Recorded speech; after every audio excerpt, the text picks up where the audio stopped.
Come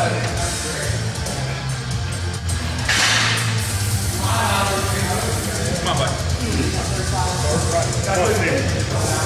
Let's go.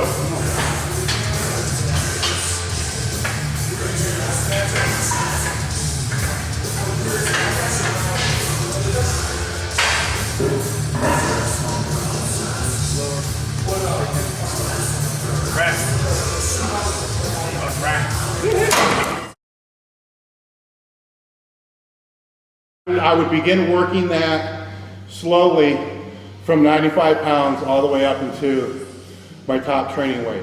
With 45 pounds, in the bar, I may do it for a zillion reps.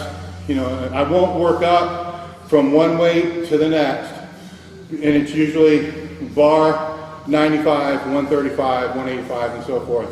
I won't make that next step up until I'm breathing harder, sweating more, and the pain is less than the weight preceding. So right there, my shoulder hurt, so I would stay with this until the shoulder pain subsided, then I would move up. For me, or if it happens to Josh or anybody else, if you're dealing with shoulder pain and it's not subsiding, but you still are dead set on pressing for whatever reason, at that point, after probably 4 sets, I've kind of realized it's not going to get better. Then I'll go with a man pond or a 2-board.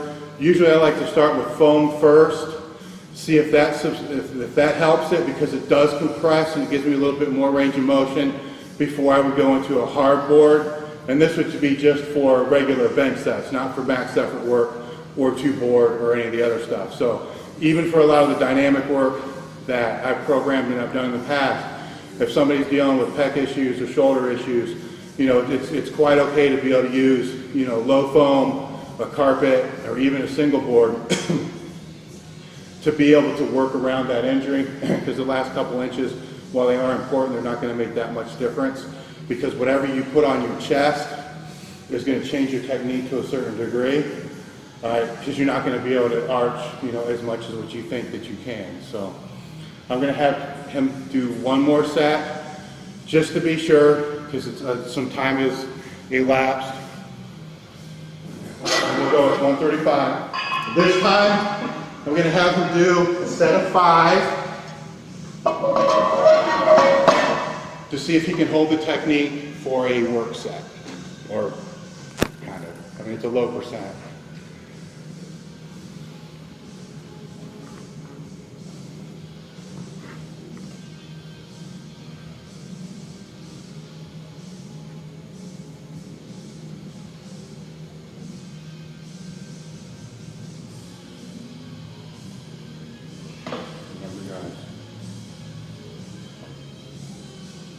Go ahead and wrap it.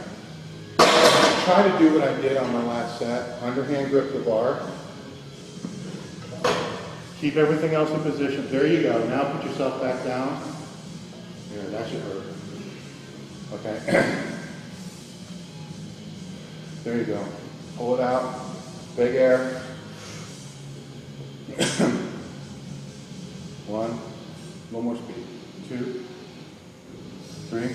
Down faster. 4,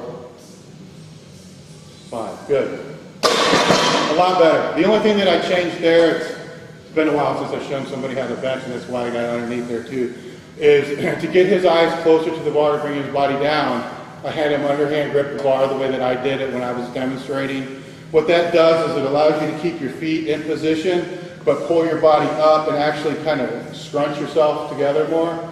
Get your belly higher and then put yourself back down into even a more uncomfortable position. Real quick, I'm going to show a bench position with your feet forward instead of tucked.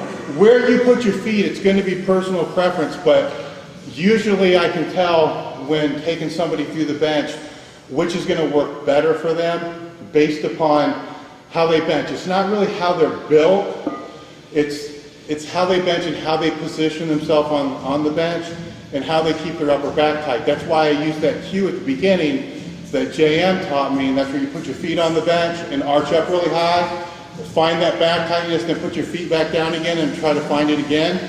Usually wherever they put their feet is going to be where they're going to want to bench from. Another way to bench that I did for years, and actually I think works better for somebody trying to push into a straight line, if they have a little shorter, if their arms are shorter and not as long, would be feet out in front